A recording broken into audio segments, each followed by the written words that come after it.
Bien, bonjour à toutes et tous. Ravi de vous accueillir ici, dans le travail de Toulouse, dans cette magnifique salle qui est la salle Jean Jaurès, qui était conseiller municipal à Toulouse dans les années 1890 et qui a fait un discours mémorable ici. Voilà, c'est pour ça que cette salle porte son nom. Et donc cette course du travail CGT, les clés ont été confiées par le maire de Toulouse à l'époque, effectivement à la CGT, puisque vous le savez, la CGT existe depuis 1895.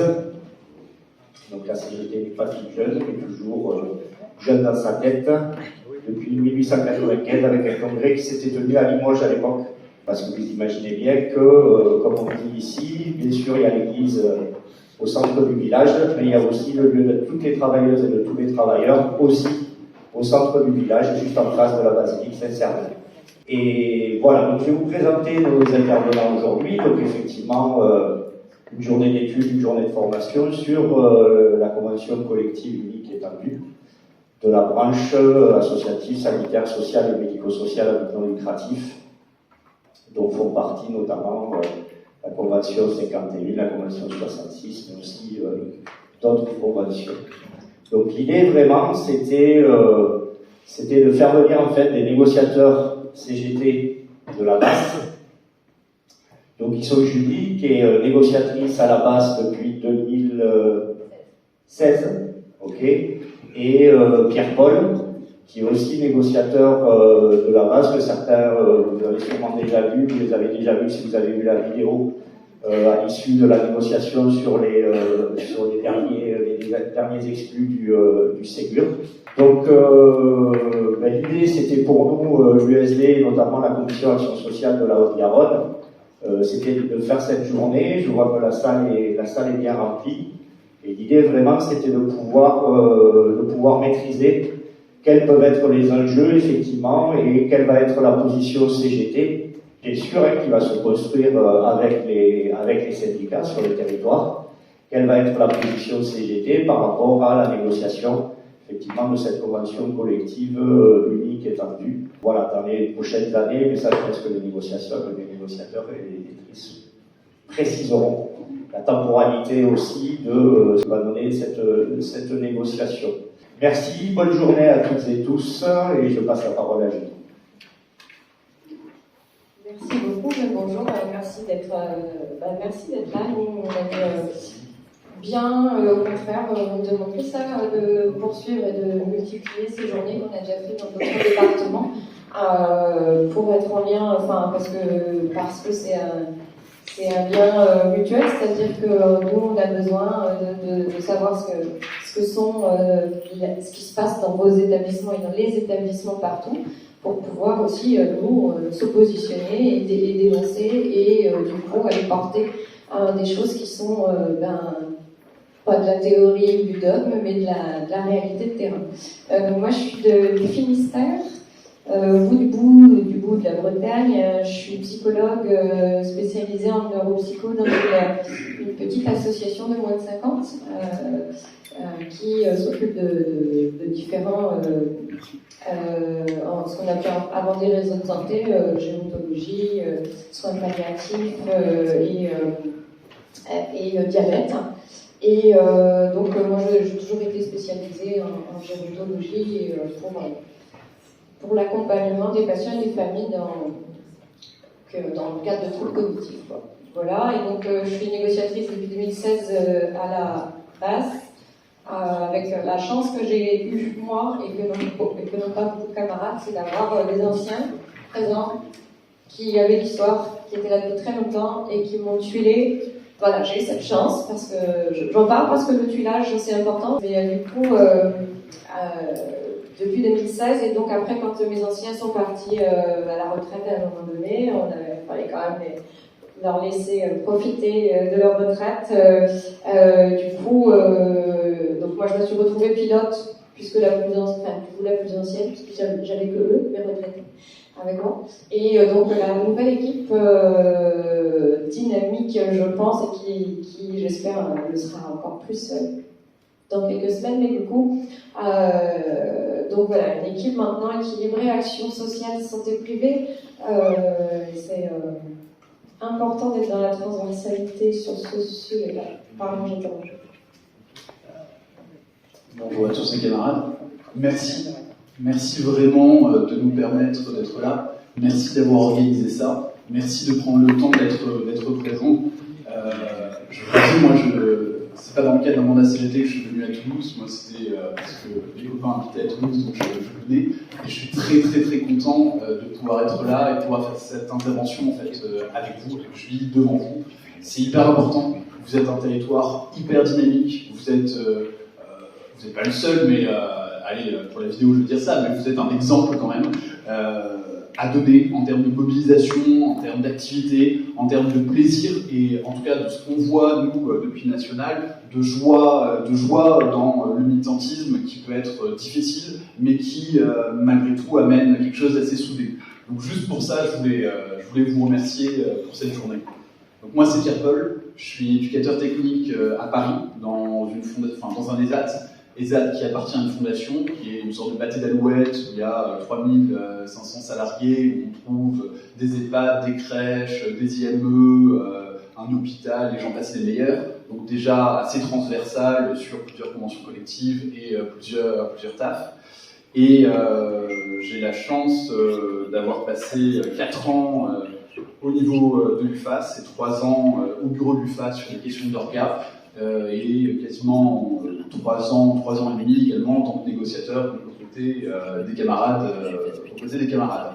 Année assez complexe, plusieurs années assez complexes, il s'est passé plein de choses, aussi bien au niveau, je passe les meilleurs sur le Covid et tout, mais au niveau des mobilisations, au niveau des changements politiques, au niveau de la pression politique, notamment spécifiquement via la CCUE, plusieurs choses, des victoires, des trucs qui sont un peu en temps mort, des choses qui demandent en fait justement de faire beaucoup plus de liens, beaucoup plus de coordination. Je pense qu'on est quand même arrivé et on va continuer en fait à faire ça. Donc voilà. Je sais pas si je veux dire. On va commencer.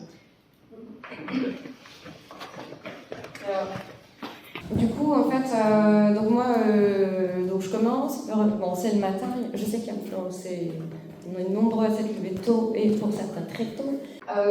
Du coup, en fait, moi, là, je commence par la partie pénible parce que c'est la partie technique. Voilà, mais dès le matin, comme ça, hop, au réveil, on y va. Et en même temps, de ce que j'entends des discours et ne serait-ce que de l'introduction de Stéphane, et en plus l'assiduité qu'on peut noter dans les différents webinaires, la participation de vos syndicats ou de vos représentants, du coup fait qu'il y a aussi déjà quand même, j'entends déjà une compréhension, une compréhension de ce qu'est la base et de peut-être ce qu'elle n'est pas, c'est-à-dire justement ce n'est pas un cumul des conventions collectives existantes. Et ça, c'est quelque chose qui a longtemps été dans les idées, dans la tête de nous, parce que on a 2 conventions collectives très fortes dans notre secteur, la 51 et la 66, et que du coup, on a eu tendance à dire que la base c'est et pour la CGT, c'est la 51 plus la 66, en essayant d'y amener le meilleur de ces 2 conventions collectives-là. Et donc en fait, bon, c'est pas tout à fait ça la base. La base, elle a été créée, déjà elle est vieille, c'est pas nouveau, on en parle aujourd'hui, et pour les syndicats, il y en a qui le découvrent aujourd'hui, et ça je le comprends parfaitement. Mais elle existe depuis 1993. Ils ont commencé, les employeurs, à se dire qu'ils avaient besoin, pas qu'ils avaient envie, ils avaient besoin d'un périmètre qui soit plus étendu. Et à l'époque, donc à l'intérieur, donc pour vous montrer que c'est pas que la 51 et la 66, mais il y avait donc la FEAP, les centres de lutte contre le cancer, ça ce sont donc, il y avait 6 fédérations d'employeurs qui avaient à l'époque basé leur union sur un principe d'unanimité. Donc s'il y avait une fédération employeur sur les 6 qui n'était pas d'accord, les choses n'avançaient pas. Et alors, il y en a, en fait, par exemple, la FEGAPEI et SNASEA, c'est devenu la 66. Ils se sont mariés et puis ils sont devenus la Nexem. Oui, pardon. Et en fait, à ce moment-là, il y a un accord constitutif qui a dit, ben voilà, la base, on l'a créée. On l'a créée et donc avec cette union, cette fédération d'employeurs qui recouvrait, qui concernait notamment donc, les conventions 51 en termes d'activité, les conventions 66, celle des salariés des luttes contre le cancer, la Croix-Rouge française, les accords de SOP, enfin les anciens accords SOP de CHRS, et tout un tas d'établissements, de conventions collectives en tout cas qui étaient concernés, et bien plus d'établissements encore, puisqu'ils ne sont pas tous obligés d'appliquer la convention collective, donc il y a encore plus de monde. Et il y avait 5 organisations syndicales qui ont été désignées à l'époque, en fait, comme il n'y avait pas déjà il n'y avait pas la représentativité, il n'y avait pas, et donc ils ont décidé de mettre les 5 organisations qui étaient représentatives au niveau interpro-confédéral, et ils ont dit bon ben voilà, ce sera ces 5-là, et on part avec elles, et cette fédération d'employeurs. Donc la base, elle s'est créée comme ça. Elle s'est créée parce qu'ils avaient, en fait, le besoin qu'ils avaient, c'était d'avoir un périmètre étendu pour la formation professionnelle à l'époque, pour pouvoir avoir son organisme de formation professionnelle, il fallait avoir des accords étendus. Il y a 2 notions très très importantes, c'est vraiment celle-là que vous devez retenir, c'est l'agrément et l'extension. La différence, tout simplement, c'est que un accord étendu, nos employeurs, ils n'ont pas le choix. Ils doivent l'appliquer à minima, évidemment. Ils peuvent toujours nous donner plus, contrairement à ce qu'ils disaient. Ils peuvent toujours donner plus, parce que bon, souvent on entend, oh mais c'est dans la convention collective, je ne peux pas vous donner plus, c'est pas écrit. Ça, c'est totalement faux. Ça ne les dérange pas quand c'est certains de leurs collègues. Donc là, ce qui est important dans cette notion d'extension, c'est que les employeurs n'ont pas le choix. Ils doivent à minima appliquer les accords et les conditions du coup de travail, les rémunérations et tous les droits que nous devons avoir, ils sont obligés de les appliquer. Donc, une notion extrêmement importante parce que nous, aujourd'hui, nos conventions collectives, qu'elles soient la 51, la 66, mais aussi la 65, que ce soit celle des centres de lutte contre le cancer, la Croix-Rouge française, ce ne sont que des conventions agréées. Et là, la différence, c'est que, une convention agréée, elle n'est pas obligatoire. Elle est obligatoire que si notre employeur décide d'adhérer à l'organisation syndicale patronale de la convention collective qu'ils appliquent. Donc il y a des employeurs qui du coup appliquent de façon très partielle ou de façon volontaire les conventions collectives, et donc il y a des inégalités énormes entre les conventions, même sur une seule des conventions collectives, il y a déjà des inégalités très importantes entre les salariés, selon que l'employeur, il est adhérent, il est obligé, par exemple, d'appliquer tous les accords de la 66 ou 61. S'il ne l'est pas, il fait ce qu'il veut. Donc, tout ce qui est obligé d'appliquer les grilles de salaire minimum, mais par contre, derrière, ce qui prime, tout ce qui est les compléments de salaire, etc., c'est à son bon vouloir. Et je peux vous assurer que ça représente de 15 à 20% de différence de salaire par mois. Donc, même quand on est tous, même si on était par exemple, des gens, on se réunit sur la 51, et on n'aura pas forcément tous la même application de cette convention. Et surtout, le deuxième gros problème, déjà s'ils ont choisi des conventions du secteur, même s'il l'applique que partiellement, déjà, il a choisi une convention du secteur. Comme elles ne sont pas obligatoires, nos conventions collectives, car elles ne sont que agréées, eh ben, ils peuvent aussi, s'ils veulent, n'en appliquer aucune et choisir autre chose qui se rapproche. Et on a donc des employeurs qui, au lieu d'appliquer les conventions collectives de notre secteur sur un champ non lucratif, peuvent appliquer pour certaines EHPAD des accords SINERPA du lucratif, parce que il y a peut-être des choses moins disantes, on va un peu moins payer certains salariés, donc comme on n'est pas obligé, on applique ce qu'on veut, celle-là, ça peut leur convenir. Il y en a qui n'appliquent rien du tout, le code du travail, et il y en a d'autres qui font des accords maison. Donc au jour d'aujourd'hui, on est sur un périmètre de salariés avec des inégalités tellement énormes et qui font qu'il y a un dumping social. On va essayer d'aller là où on est le mieux payé. Ça amène beaucoup de choses, turnover, parce que les conditions sont pas bonnes, on s'en va. Ça amène de la concurrence entre nos établissements, parce que quand on a vu l'absence d'évolution, etc., de salaire, tout ce qu'on vit et qu'on n'a pas, qu'on n'a pas eu depuis ces 20 à 30 dernières années, c'est pour ça qu'il y a eu une volonté de la CGT depuis une vingtaine d'années de proposer une convention unique et étendue. Et moi je dirais que, en fait, le mot unique, je sais que c'est celui qui fait peur, du coup, parce que on connaît nos conventions, donc on sait jamais, on sait ce qu'on perd, on sait pas ce qu'on gagne. Donc évidemment, c'est ce qui fait peur, et ça, on le partage, nous aussi. Mais ce qui est très important, c'est surtout le mot étendu. C'est la CCE, ce qui est important, c'est le E, de l'extension. Cette extension qui permettrait, sur évidemment une convention collective de haut niveau et rien d'autre, d'avoir enfin une égalité de traitement pour tout le monde.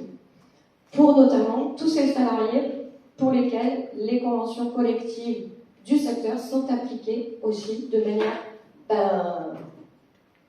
partielle ou absente, totalement. Donc, pour bien comprendre que le périmètre de la base, et pour savoir qui est concerné par ce secteur-là, ce périmètre-là, donc comme ce n'est pas le cumul des salariés de nos conventions collectives, puisque tous ceux où elles ne sont pas appliquées sont pour autant concernés, en fait, la base, elle existe à partir d'activités, des activités de nos établissements, des codes APE.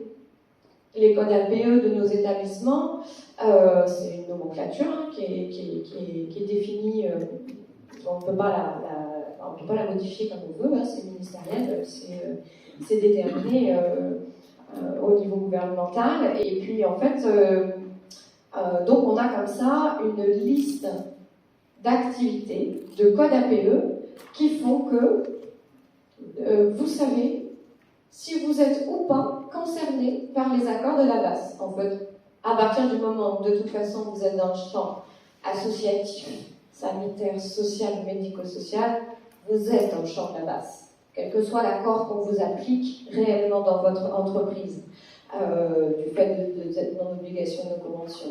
Mais à aucun moment ne sont stipulées les conventions collectives dans la création de l'accord constitutif qui crée la base. Ce sont les activités qui déterminent, et c'est pour ça que le champ est bien plus large que les simples périmètres de la 51 et de la 66. Et cette volonté d'avoir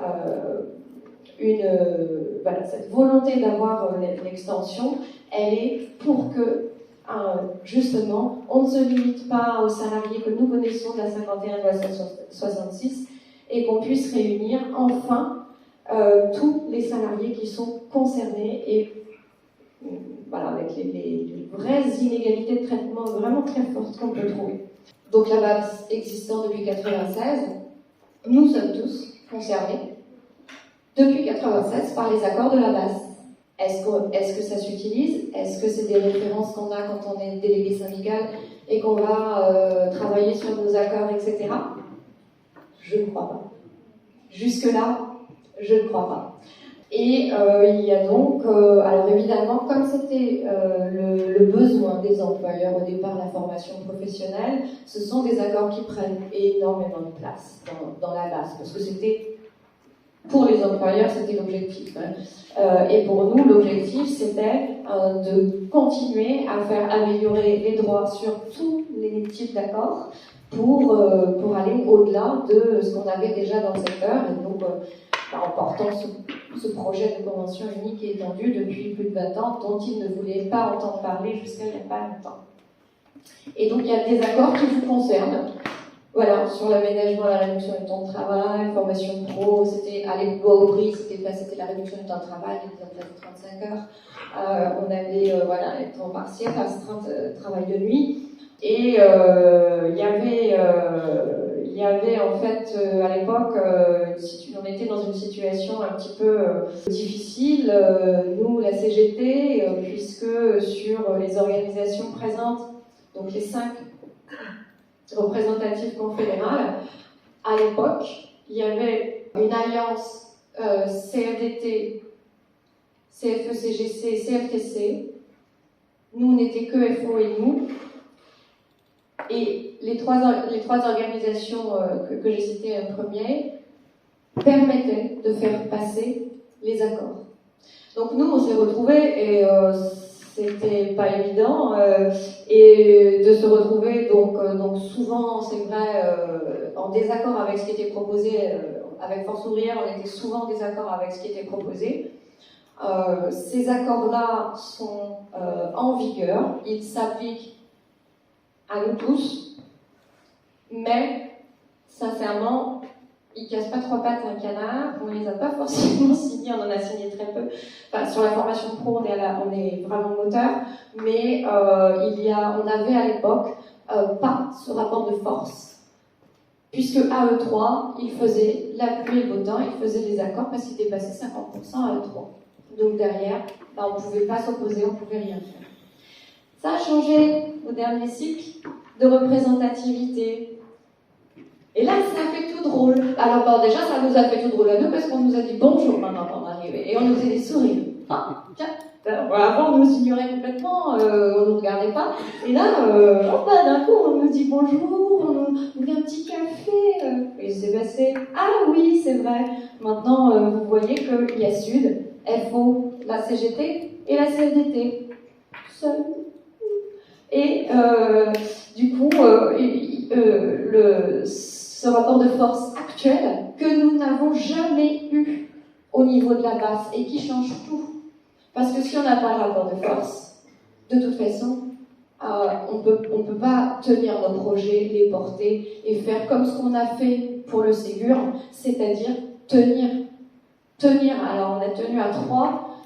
Mais avant, quand on était qu'avec Force ouvrière, on pouvait dire qu'on n'était pas d'accord et on pouvait organiser des manifestations, de toute façon ça passait. Bon, ça n'avait rien à faire. Au jour d'aujourd'hui, si on arrive avec toutes les difficultés qu'il peut y avoir, entre la CGT, FO et Sud, on représente 63,17%. Et 36,7%, et là-dessus, nous, on en fait quand même plus de la moitié. On représente plus de la moitié de cette majorité. Ce qui n'est pas rien. Parce que CFDT Sud, si elle arrive à voir avec FO, ok, mais ça passe pas. C'est pas suffisant, ils n'atteignent pas 50. S'ils arrivent à retourner Sud, ça passe pas, ils n'ont pas 50. Et donc pourquoi est-ce que ces 2 dernières années, c'est la CGT qui a été ciblée dans les établissements par la CFDT, dans les journaux par le gouvernement ou les employeurs? C'est parce que si on n'était pas là, le gros caillou à 36% dans leurs chaussures, ils auraient fait passer tout ce qu'ils voulaient. Et ça, ce 36%-là, c'est vous. C'est vous, c'est vos élections. C'est le cumul de vos élections, cette représentativité. Si on n'est pas en aide, en lien avec les syndicats, ce sont les syndicats qui font ce rapport de force. C'est vous qui le faites, ce rapport de force. Cette représentativité va être recalculée à partir de tous les résultats jusqu'à fin 2024. Et en 2025, on va avoir la nouvelle représentativité. Est-ce que le rapport de force qu'on a aujourd'hui et qui nous a permis d'aboutir et de tenir sur ce Ségur sera toujours d'actualité? On l'espère, mais on ne le sait pas. Voilà. Est-ce que la CFDT va baisser en termes, on espère, mais voilà, on ne le sait pas. Et donc, c'est ce rapport de force qui fait qu'on peut dire des choses aujourd'hui et proposer des choses aujourd'hui qu'on ne pouvait pas proposer auparavant au cycle de représentativité d'avant, parce que nous n'avions aucun rapport de force là-dessus. Du coup, on a eu aussi enfin des chiffres sur ce que nous on disait, parce que les employeurs de la base ne se souciaient, eux, que des salariés adhérents, enfin des salariés comptabilisés au niveau de leurs adhérents. Pour eux, la base, c'était que ça. Et donc tous les autres, donc tous ceux qui n'ont pas de convention collective, donc du travail, un accord maison ou d'autres conventions collectives n'étaient pas pris en compte. Et donc on a enfin eu une étude, une étude paritaire qui n'était pas parfaite, mais qui a au moins eu le mérite de démontrer qu'on était 1 040 306 personnes physiques au 31 décembre 2021 pour 920 000 ETP. On n'est pas rien. Enfin merde quoi, on n'est pas rien. On est 1 040 000 et il n'y en a que 780 000 à peine qui ont des employeurs adhérents en convention collective et qui bénéficient de l'application pleine et entière de ces conventions collectives. Mais tous les autres, c'est pas le cas. Ça a été quelque chose de très important, ça, le fait on comptabilise l'ensemble des salariés concernés et qu'on montre qu'on était plus d'1 million. Eh bien oui, c'est important parce que vous savez bien le rapport de force et puis la masse. Enfin, on a besoin d'un rapport de force massif et donc on sait qu'on a un potentiel. On est 1 million, soyons solidaires et soyons unis. La convention collective unique et étendue, c'est vraiment une revendication de longue date de la CGT en lien avec ce besoin d'extension pour garantir l'égalité de traitement et de droit des salariés. C'est vraiment c'est ça qui est important. Comme la CGT emporte dans cette convention collective unique notamment le meilleur de l'ensemble de toutes ces conventions collectives, mais donc aussi, CHRS maintenant, voilà, mais aussi les CLCC, aussi la Croix-Rouge française, aussi d'autres accords nationaux. On regarde tout et on essaye de prendre le meilleur de tout pour le construire. Ça veut dire que les conventions collectives et la base, elles se complètent et elles se nourrissent. Donc, il est important de ne pas opposer les conventions collectives agréées que nous avons aujourd'hui et qui, malgré tout, même si j'ai l'impression que ça devient de plus en plus le code du travail, mais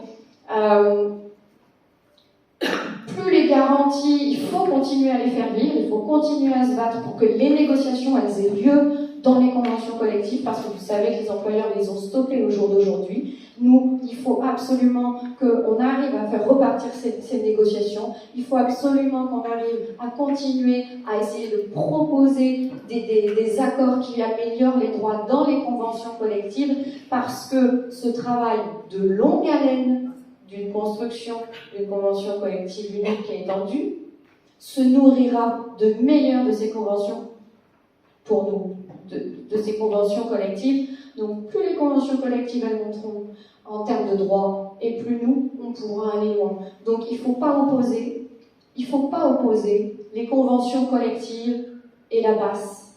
C'est pas l'un ou l'autre.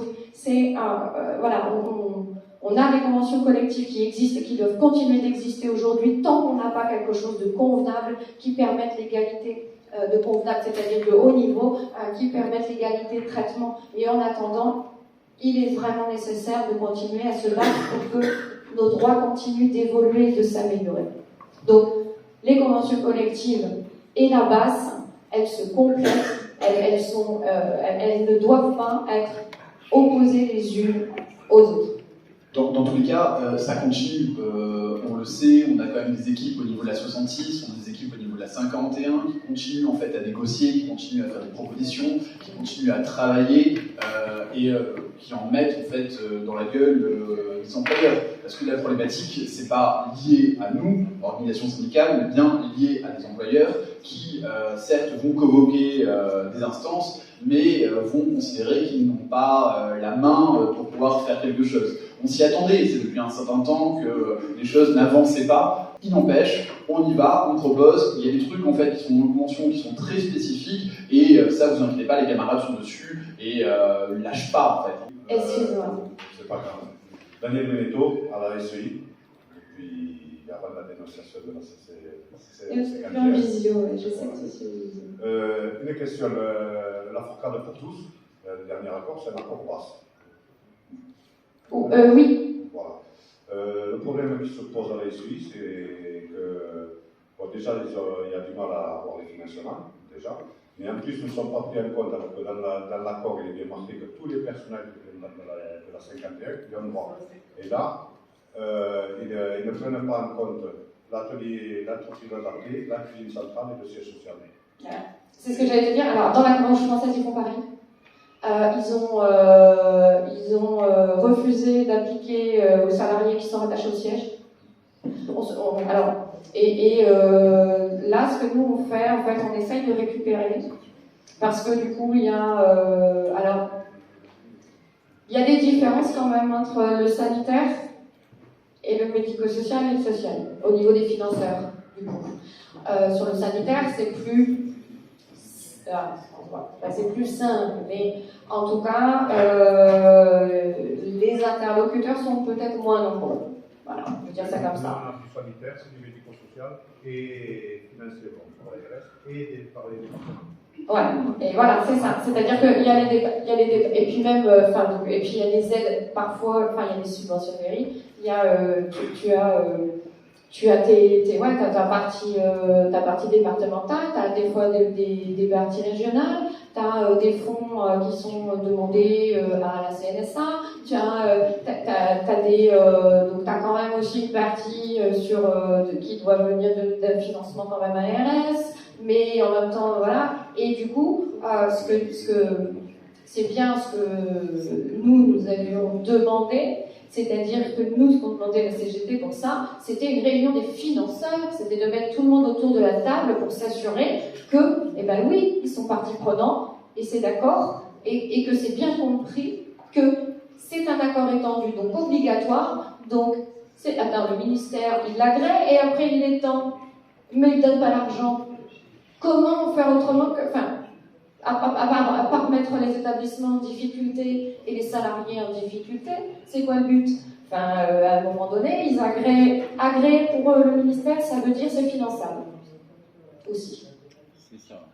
Et l'extension, derrière, ça veut dire obligatoire pour tout le monde. Quand même, ils ont fait un agrément et une extension en 2 temps 3 mouvements. Nous, on s'y attendait pas. Dans un truc où on est sur un gouvernement qui est censé rien foutre parce que le cher Macron a commencé à décider d'abord de faire des élections et ensuite d'attendre les JO, mais il y a quand même eu ce truc qui a été mis en place et qui a été publié. On a fait un tract, c'était en août, on a fait un tract direct en disant ça y est, vous n'êtes pas étendu, vous n'avez pas de convention collective, mais vous faites partie en fait de l'accord, vous pouvez en bénéficier, exigez-le. Bon, septembre se passe, on a les départements qui commencent à dire ah non, on peut pas, on n'a pas l'argent, etc. Parce que c'est ça, 3 financements. Je pourrais vous retrouver le courrier qu'on a reçu et sur lequel on s'appuyait. Un financement État, c'est débloqué. Un financement région, je crois, c'est NSBA là, je sais plus comment on dit ça.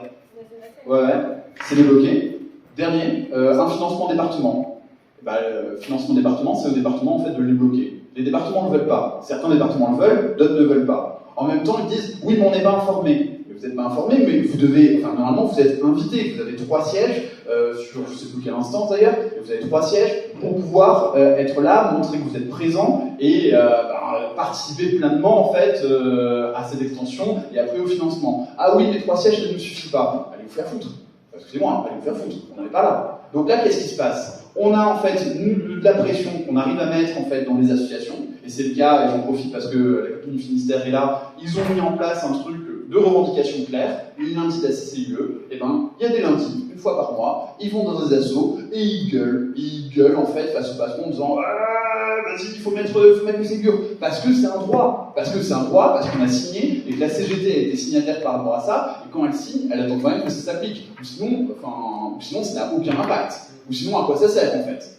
Et on leur a dit même au niveau de la négociation CCIE, on leur a dit attendez, si le Ségur pour tous ça n'arrive pas, comment vous voulez qu'on imagine convention unique si déjà là ça bloque? Et ça, ils sont là, ils font le bruit du poisson rouge, mais ils ne font pas grand-chose. Et on interpelle également, finalement, la DGT, donc Direction Générale du Travail, qui préside l'instance, en disant « hey, c'est aussi vous, en fait, c'est aussi votre responsabilité ». Donc je voulais la rappeler, on a demandé une conférence des financeurs, on a demandé en fait que chaque partie puisse se réunir. Maintenant, il y a une autre possibilité. Vous savez où se trouve le département, chez vous, hein. Vous savez, ils ont un local, ils sont fixes. Ben, vous y allez, c'est une possibilité. En fait, on revient sur la question du rapport de force, hein, vous êtes au courant. On continue sur que contient une convention? Oui, en fait, juste pour dire, ce dont vous entendez parler, certainement de la part de votre direction aussi, c'est les classifications rémunération. Pourquoi est-ce que la CGT, il y a quelque chose qu'on a beaucoup répété, notamment dans les comptes rendus et les tracts en début d'année, quand il y a eu des oppositions, les consultations pour s'opposer aux accords de janvier, on refuse donc clairement de construire une convention collective bloc par bloc, enfin thème par thème, je veux dire ça, pour ne pas confondre avec le reste quand on va parler de compétences, mais thème par thème. Et une convention collective, c'est très loin d'être uniquement les classifications rémunération. Et donc on ne peut pas, si jamais vous proposez quelque chose, ce qui en plus n'est pas le cas, mais si nous proposez quelque chose de haut niveau en termes de classification rémunération, mais c'est pas ça qui fait toute notre vie. Donc, on a aussi, nous, des exigences sur tout le reste des thèmes des conventions, d'une convention collective entière, sur la durée du temps de travail, sur les relations contractuelles, sur la protection sociale, sur le dialogue social, sur l'égalité professionnelle, sur la durée du temps de travail, sur l'organisation du travail, sur le travail de nuit, sur le travail atypique. Une convention collective ne peut pas n'être qu'une grille de classification rémunération. On a besoin que ce soit aussi, par exemple, sur les accords pour la prévention de la pénibilité au travail. Tout ça, ça rentre dans une convention collective.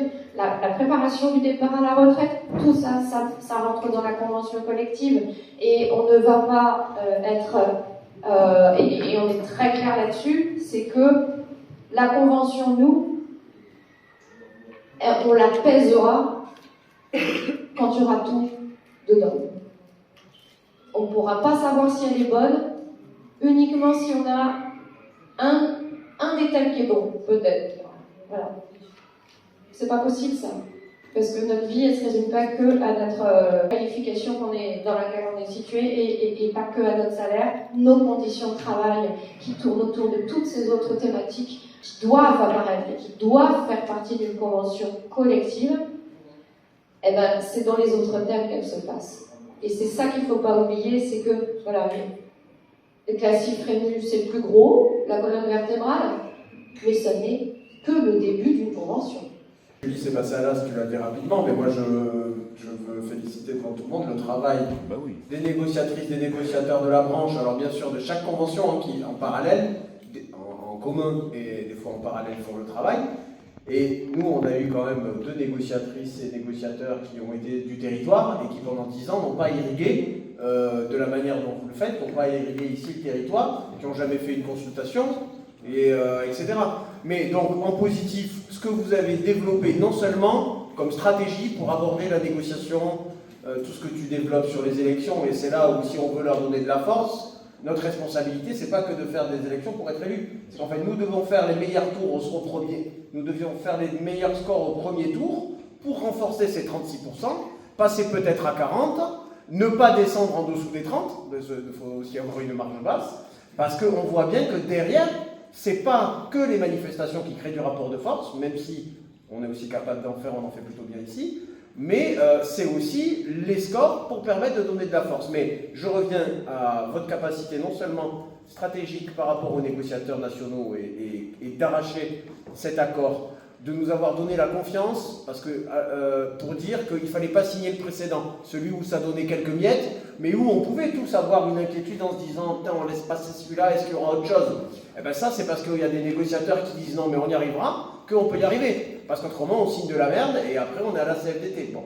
Donc, franchement, c'est très bien. C'est bien de nous consulter parce qu'on peut se tromper. Vous pouvez vous tromper, les bases aussi, mais au moins trompons-nous ensemble, quitte à faire une erreur. Mais on ne s'est pas trompé. Et les webinaires que vous avez mis en place, je pense que techniquement, ils pourraient être encore plus jolis, mais ça, on y arrivera petit à petit. Mais par contre, c'est vrai qu'on est un grand nombre ici à y avoir participé, soit en posant des questions, soit des fois juste en regardant.